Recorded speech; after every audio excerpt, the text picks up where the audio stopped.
Okay, tackle 4. There's nothing more mouth-watering than a former Rugby League player absolutely tearing it up in Rugby Union. So here to talk about that and a lot more is the Sniper from the Sniper Club. Yeah, and this is a bit where I have to confess that I watched some Rugby Union this weekend, and this is the reason why. Sua'ali'i's debut for the Wallabies was absolutely mouth-watering. It was incredible. He had such a good game.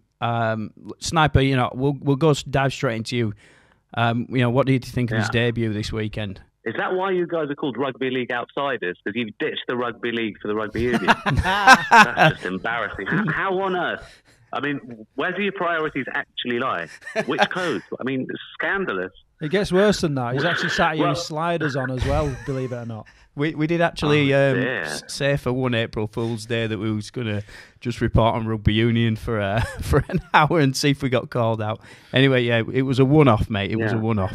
Okay, so Joseph Sua'ali'i, the Rugby League Judas that's joined Rugby Union, had his first game for the Wallabies. He had showed flashes of brilliance. He was really good. He played a playmaking role more or less and was tapping the ball on at will.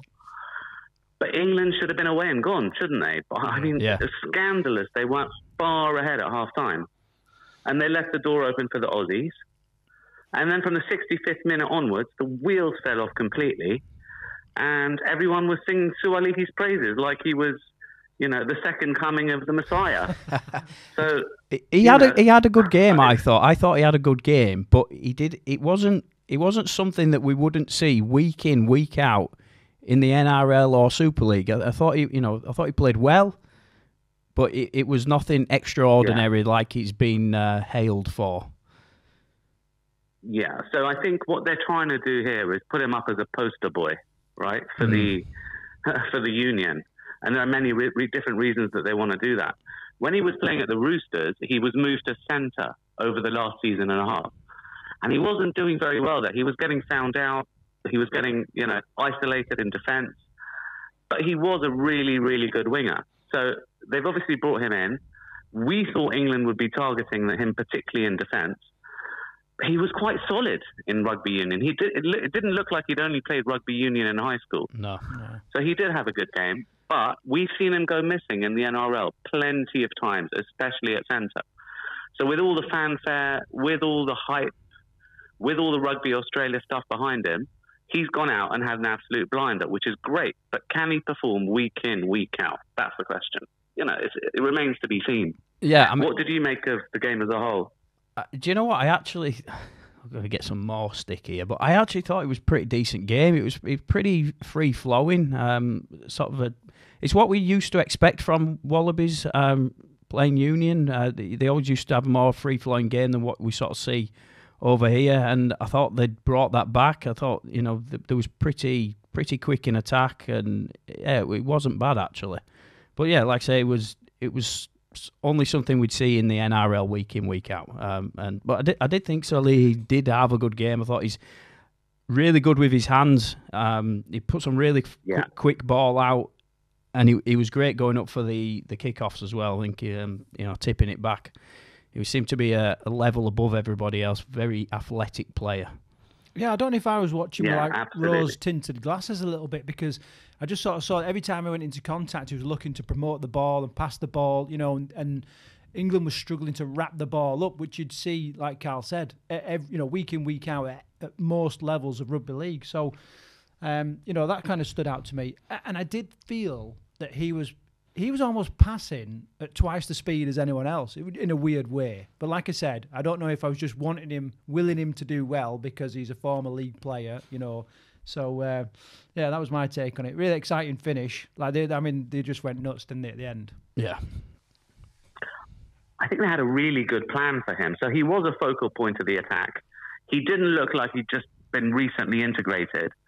And they used him to make a point of difference in attack for sure. And you rarely see that on a debut. So it was impressive. But there's a sort of darker story at large within Rugby Australia, and what's been happening with Sua'ali'i.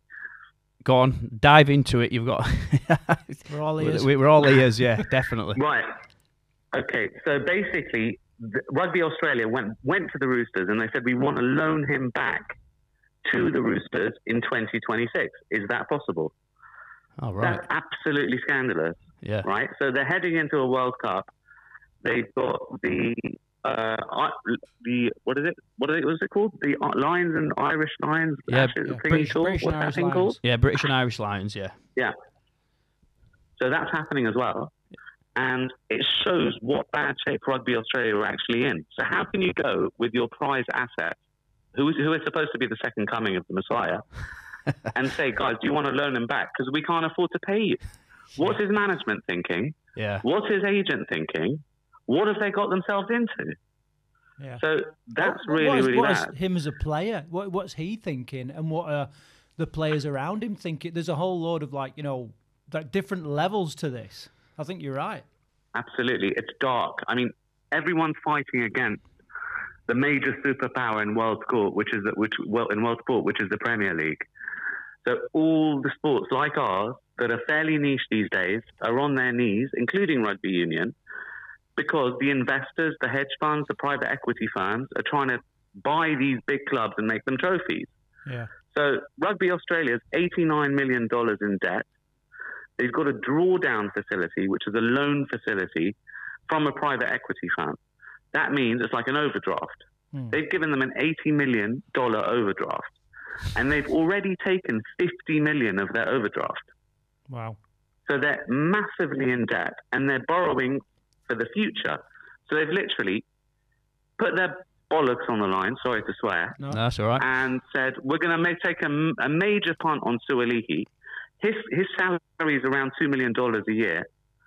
So they're basically punting 8% of their debt on one player, Sua'ali'i.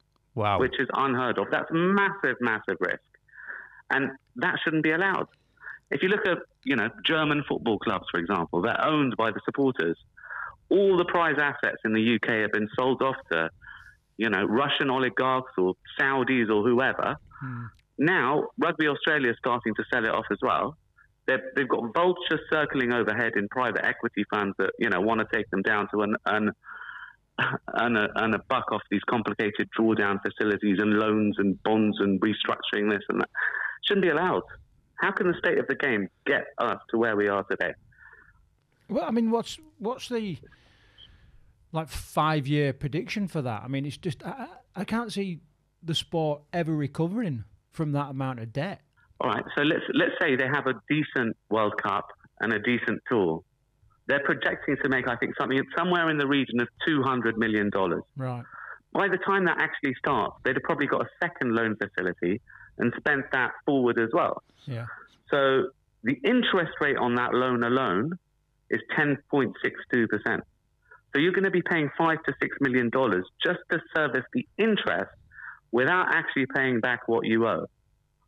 And that's how these big finance firms and private equity firms snare you. Yeah. Because you can never get out of it. That's exactly what you guys are saying. Yeah. It's a vicious cycle of doom. And then what? We'll just pump more money in. Does this mean that there's a chance that, if they become under financial dire, well, you could argue they're in financial dire straits now, but could we see an exodus of Rugby Australia players coming to the Super League, the NRL? Yeah, 100%. 100%. We've already started to see that. Yeah. I mean, if you look at the NRLW, there's so many of the female rugby union players have come over and done really well.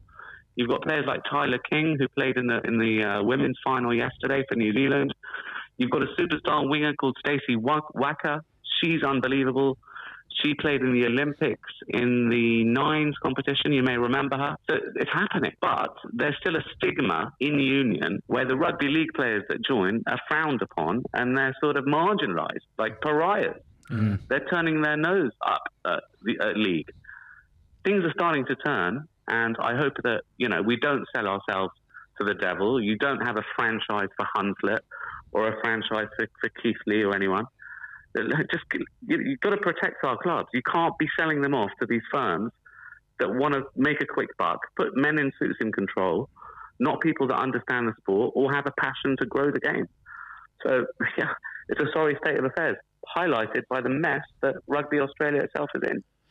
So, I mean, this is a story obviously we'll kind of track as the weeks and months go on, and perhaps even years go on. So what's the next data point? What's the next target or whatever where we'll kind of get an indication of where that sport is now? I think it's going to be an ongoing media circus. So a lot of this information was actually leaked. It wasn't made publicly available. And that's to protect the terms of the arrangement that they made. Yeah. But I think if you look at people that are crossing over, you've got a chap called Carter Gordon who's gone to the Titans. He played for Australia, really good player. He's probably going to be halfback for the Titans next year. You've got Mark N, who plays for the Roosters. He's probably going to be the winger now. Yeah, can you pronounce his surname? Sorry, Tom Young will be on the right. Can you pronounce his surname? I'll leave that to you guys. Yeah, we did a piece on him about 3 weeks ago, and yeah, we got it wrong big time. Yeah, it's. I think it's doable. Olukuatu's easy enough though, but you know, we'll get used to that one over the course of the season. So you are seeing players switch over, knowing that they're going to get paid by the NRL, whereas things are slightly in doubt for Union. And I think that exodus is going to continue in the men's game and the female game for the foreseeable future. So everyone should really be piling in together to make sure that the sport grows in the right way and people aren't just trying to make a quick buck out of it. So that everyone's playing catch up against Premier League football or Spanish La Liga football or whatever it may be. Yeah, well, that's probably a summary of what's happened there. An incredible story, and like you say, it's we don't like to ride on the back of the demise of our what would we call it, opposing sport or whatever. However, it is there are sort of implications for rugby league. So we'll look forward to hearing more about that.